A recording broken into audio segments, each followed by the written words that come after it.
Esther, chapter 5. Now it came to pass on the third day that Esther put on her royal apparel and stood in the inner court of the king's house, over against the king's house, and the king sat upon his royal throne in the royal house over against the gate of the house.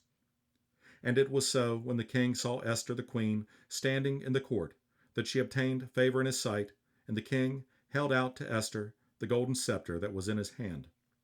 So Esther drew near and touched the top of the scepter. Then said the king unto her, What wilt thou, Queen Esther? And what is thy request? It shall be even given thee to the half of the kingdom. And Esther answered, If it seem good unto the king, let the king and Haman come this day unto the banquet that I have prepared for him.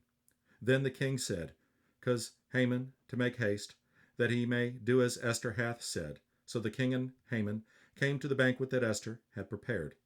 And the king said unto Esther at the banquet of wine, What is thy petition? And it shall be granted thee. And what is thy request? Even to the half of the kingdom it shall be performed.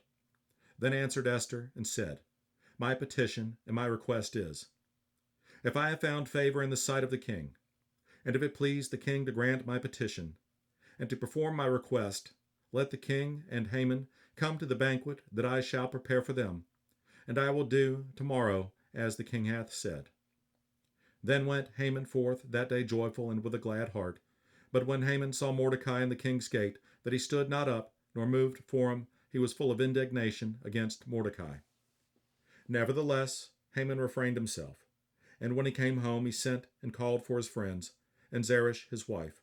And Haman told them of the glory of his riches, and the multitude of his children, and all the things wherein the king had promoted him, and how he had advanced him above the princes and servants of the king. Haman said moreover, Yea, Esther the queen did let no man come in with the king unto the banquet that she had prepared but myself, and tomorrow am I invited unto her also with the king. Yet all this availeth me nothing, so long as I see Mordecai the Jew sitting at the king's gate. Then said Zeresh his wife, and all his friends unto him, Let a gallows be made of 50 cubits high, and tomorrow speak thou unto the king that Mordecai may be hanged thereon. Then go thou in merrily with the king unto the banquet. And the thing pleased Haman, and he caused the gallows to be made.